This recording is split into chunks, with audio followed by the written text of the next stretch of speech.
Topic लेके आए और आज का टॉपिक है भूकंप।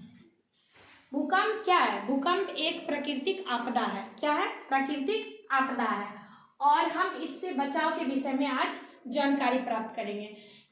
किन किन छोटी छोटी चीजों को ध्यान में रख के हम भूकंप से बच सकते हैं, भूकंप जैसी आपदा से बच सकते हैं। जैसा कि हम सब लोग जानते हैं, भूकंप में ज्यादातर लोगों की मृत्यु किस कारण से होती है? दबने के कारण, मकान में दबने के कारण, भगदड़ हो जाने के कारण। तो और जब आया मकान में दबने के कारण, तो पहले क्या देखना है? भवन बनाने की क्वालिटी। ठीक है, जब भी भवन बने हमारे घर में तो हमको छोटी छोटी चीज का क्या करना है? ध्यान रखना है। ठीक है, पहला चीज ये है कि भवन जब बना रहे हैं, भवन में यूज होने वाले जो सामग्री है वो सही क्वालिटी का, जैसे ईंट पक्का होना चाहिए, अच्छी क्वालिटी का होना चाहिए, सीमेंट ताजा होना चाहिए, बालू सही होना चाहिए। और इन सब चीजों के बाद ये आता है कि मकान बनाएंगे तो वहां किस तरह से उसका स्ट्रक्चर तैयार करेंगे। इसके लिए हम क्या करेंगे? इसके लिए हम सबसे पहले हम इंजीनियर को बुलाएंगे, उनको बताएंगे कि हमारा मकान जो है वो इस टाइप का बनवाया जाए ताकि वो भूकंप रोधी हो। क्या हो? भूकंप रोधी हो।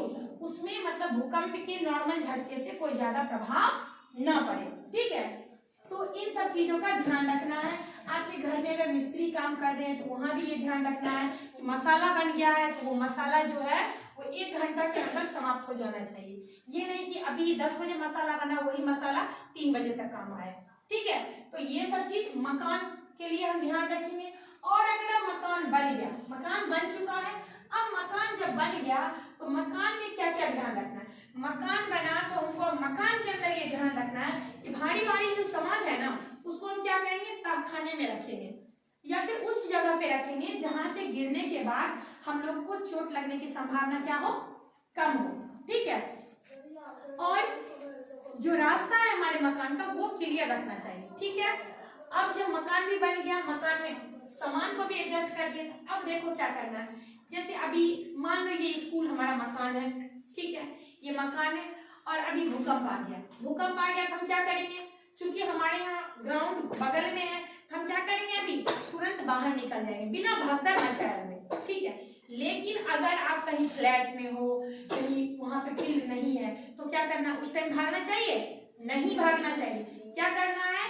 भारी सामान से दूर कोई मेज उज है, मजबूत चीज, उसके नीचे छुप जाना चाहिए और नीचे छुप के एक हाथ से सर को कवर करना चाहिए और एक हाथ से टेबल को कस के पकड़ लेना चाहिए या घर के कोने में जाके बैठ जाना चाहिए और सर को कवर कर लेना चाहिए। ठीक है, ताकि अगर भूकंप में हमारा घर गिरता भी है तो मेरा सर जो है वो प्रोटेक्ट रहे। ठीक है, और ये तो रहा घर की बात। और घर से अगर बाहर है, जैसे हम अस्पताल में वहां भगदड़ मच जाती है ना, तो वहां क्या करना है? सबसे पहले तो हमको ये देखना है कि जो विकलांग है, बुजुर्ग हो, उनको पहले सुरक्षित करना है। ठीक है, उसके बाद ये मैनर का चीज है। ठीक है, कि पहले विकलांग को, बूढ़े लोगों को या बच्चे को, उनको सुरक्षित करना है, तब अपने आप को सुरक्षित करना है। ठीक है, दूसरी बात, अगर भूकंप आया उसमें आप बाहर में, हॉस्पिटल में हो, वहां बाहर निकलने पे बिजली का खंभा है, पेड़ है, वहां चोट लगने की संभावना है, वो पेड़ गिर सकती है, बिजली का खंभा गिर सकता है।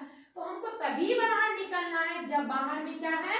सुरक्षित जगह है, खुला जगह है। और अगर आप सड़क पे हो, गाड़ी चल रही है, गाड़ी में बैठे हो तो क्या करोगे? क्या उस टाइम गाड़ी चलाते रहना चाहिए? नहीं चलाते रहना चाहिए। हमको क्या करना चाहिए? उस टाइम हमको गाड़ी नहीं चलाना है और गाड़ी को साइड में रोक लेना है। गाड़ी को साइड में रोक के फिर उसके बाद क्या करना है? हमको ये देखना है कि पुल के पास ना हो, पुल पे चढ़े हम ना, गाड़ी को पुल पे ना चढ़ाएं